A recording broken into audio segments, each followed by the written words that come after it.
마지막 키워드가 있습니다. 세 번째 키워드 띄워주시죠. 네, 민주당 친명 당직 전진 배치라는 키워드입니다. 민주당이 지금 당직자 인선이 발표가 됐는데 사무총장의 김윤덕 의원, 정책위 의장이 진성준 의원이 있고요. 자, 대체로 지금 친명 색채가 좀 강화됐다는 분석이 나오는데 이 부분에 대해서 강성필 부위원장이 어떻게 보십니까? 네, 그 친명 색채가 강화됐다는 거에는 부인할 수가 없는 거겠죠. 그렇죠. 그런데 뭐 역대 양당이 항상 주류와 비주류가 있었고 이 주류와 비주류의 세력 교체는 반복해 왔습니다. 그런 차원에서 저희 민주당이 이제 이재명 체제로 갔다는 것을 사실 방증하고 있는 거죠. 그래서 이제 제가 봤을 때는 민주당의 이재명 체제와 관련해 가지고는 친명과 신명이 있는 것 같습니다. 그러니까 친명 같은 경우는 기존의 현역 의원들 중에서 이재명 대표와 가까우신 분들, 그리고 신명이라는 것은 원외 인사에서 아무래도 이번에 당선이 돼서 원내로 들어오신 분들이 신명이 된 것 같아요. 그래서 저는 이번에 전진 배치한 것은 두 가지의 경우수가 있다고 봅니다. 이미 알고 계시겠지만 이재명 대표가 연임을 하느냐, 아니면 연임을 하지 않느냐. 그런데 연임을 하면 뭐 어차피 8월 정도에 전당대회가 있을 수 있는데 그 전에 연임을 하게 되면 또 이게 이루어질 거 아니겠습니까? 지금의 분위기로 봤을 때는. 그렇기 때문에 어차피 지금의 당직을 빨리 개선을 하고 또 이재명 대표가 연임을 하게 되면은 당대표에 출마하려고 하셨던 분들이 국회의장이나 혹은 원내대표라든지 여러 가지 당직이나 국회직으로 선회를 하고 있는 어수선한 분위기가 있기 때문에 빨리 어떤 전열을 재정비한 것이 아닌가라고 보고 있고요. 그다음에 이재명 대표가 연임을 하지 않는다라고 하더라도 어쨌든 이재명 대표의 어떤 주장과 철학이 조금 녹아날 수 있도록 어떤 친명 인사들을 전진 배치한 것이 아닌가 저는 그렇게 개인적으로 해석해 봅니다. 전열 재정비를 위해서 당직 인선 발표를 했다 이렇게 말씀해 주셨는데 임기가 8월 28일까지죠? 네, 그렇습니다. 근데 이제 한 4개월 남겨두고 이렇게 당직 개편을 통해서 친명 체제를 확고히 한 거는 어떻게 보면 지금 연임을 좀 한 수 앞에 보고 한 거 아니냐 이런 얘기 나오는데 어떻게 보십니까?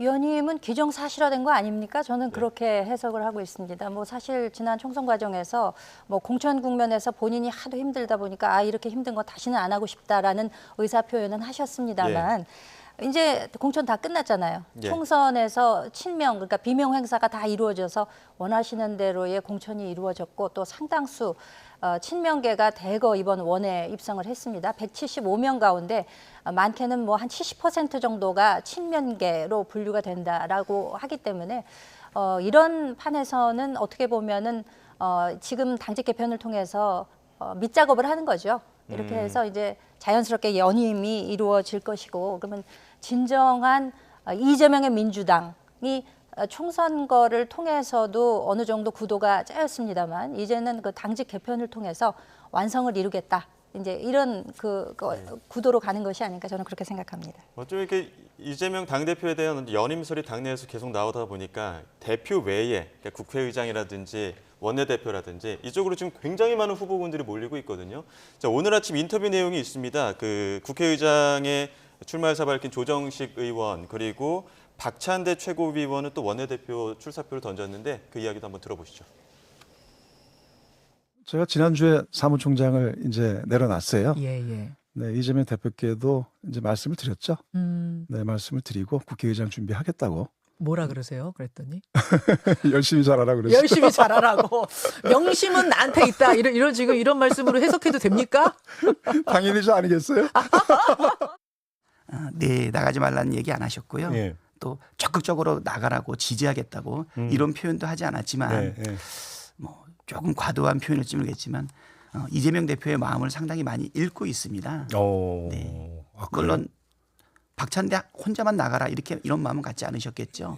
아마 뜻을 갖고 있는 여러 후보들에게 비슷한 마음으로 응원하지 않을까 이렇게 생각이 되고요. 그래요. 네, 두 분 모두 한 분은 명심은 나에게 있는 거 아니겠느냐라는 이야기 하셨고요. 또 박찬대 최고위원은 이재명 대표의 마음을 상당히 많이 읽고 있다. 이런 이야기를 했습니다. 이재명 대표의 마음은 어디에 있는 겁니까?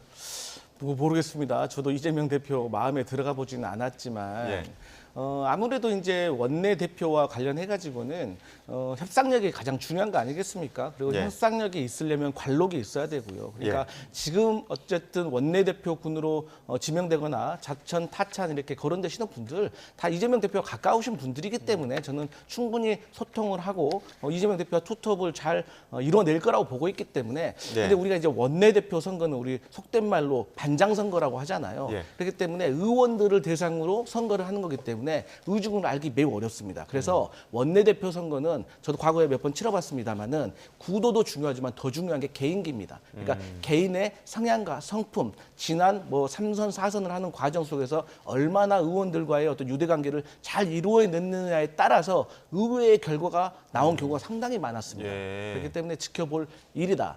그리고 이제 뭐 국회의장과 같은 경우는 어쨌든 22대 국회가 특검법과 관련해 가지고 엄청 소란스러워질 가능성이 매우 높습니다. 그리고 이제 법사위라든지 운영위원장이라든지 여러 가지 국회직을 두고도 이제 설왕설래가 많을 겁니다. 그렇기 때문에 저는 국회의장으로서 슬기롭게 어떤 국회 어른으로서 이 노련하게 국회 운영을 잘 할 수 있는 분이 되는 게 어떨까라고 생각을 해보고요. 어쨌든 국회의장 같은 경우도 뭐 추미애, 조정식, 뭐 정성호, 박지원까지 뭐 여러 분이 거론되고 있는데 저는 여러 명이 갑자기 나와가지고 뭐 30표, 40표 이런 작은 표수로 국회 본회의에 올라가게 되면 정당성이 떨어지기 때문에 저는 원내대표 어떤 선출 방식과 비슷하게 조금 룰을 정비를 해서 조금 정당성을 가질 수 있는 국회의장이 선출되었으면 좋겠다 이런 생각해 봅니다. 국회의장 선출 룰까지도 짚어주셨는데 일단은 원내대표 반장 선거라고 말씀하셨지만 그 반에 지금 이재명 대표와 친한 분들이 굉장히 많이 들어가지 않았습니까?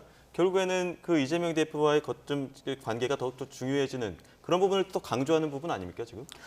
박찬대 의원 경우에 이제 3선이 되죠. 예. 이분이 마음을 읽는다라는 말씀을 하셨는데 저는 마음을 읽는다고 봅니다.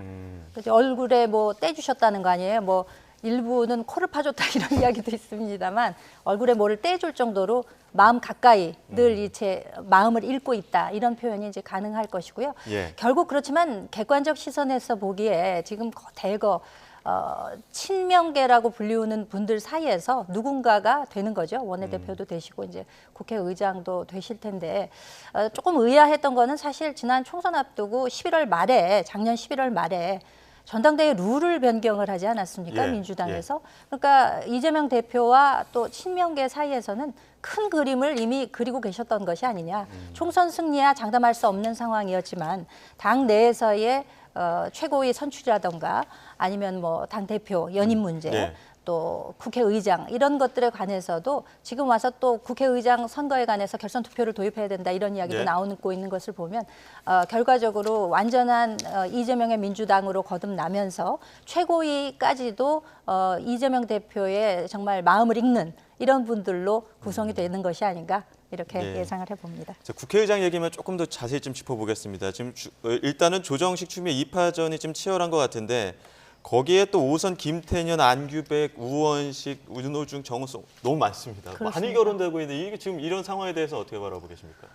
그러니까 이번 총선에서의 승리를 바탕으로 해서 친명계가 대거 국회의장직을 지금 한번 거머쥐어 보겠다라는 의지가 많은 것으로 보여요. 예. 보통의 경우라면은 사실 추미애 의원과 조정식 의원이 이제 6선이고 예. 선수와 나이를 기준으로 한다면은 이 두 분 중에 될 확률이 상당히 높았었는데 5선 내지는 박지원 의원까지도 이렇게 예. 출사표를 던지면서 이게 어떤 결론으로 날지 지금 알 수 없는 그러니까요. 국면으로 가지 예. 않았습니까? 예. 그래서 이제 기존의 경우에는 최고점 얻은 분이 국회의장으로 선출이 됐었습니다만 이렇게 많은 분들이 출사표를 던지다 보니까 과반수 넘은 분들을 통해서 결선 투표를 도입해야 된다. 지금 네. 이런 이야기가 나오고 있기 때문에 강성 당원들의 목소리도 또 지금 여기에 반영이 일부 되고 있습니다. 그렇기 때문에 그 결과는 좀 지켜봐야 되지 않을까 생각이 됩니다. 강성 당원들의 목소리가 어느 정도 좀 반영이 됐다 한다면은 좀 몇 분으로 좀 좁혀지는 부분들도 있을 것 같은데요. 어떻게 보십니까? 맞습니다. 근데 국회의장은요 반드시 꼭 말씀드리고 싶은 게 국회 어른입니다. 그렇기 때문에 어른으로서의 어떤 면모를 반드시 갖추어야 한다는 말씀 드리고 싶고요. 그다음에 국회의장은 제 생각에는 다음 정치적인 일정이 없는 분이 하는 게 예. 어떨까 그런 생각을 한번 해봅니다. 예. 자, 전국 키워드는 이쯤에서 마무리하도록 하겠습니다. 지금까지 김현주 시사평론가, 강성필 더불어민주당 국민소통위 부위원장 두 분과 함께했습니다. 고맙습니다. 감사합니다.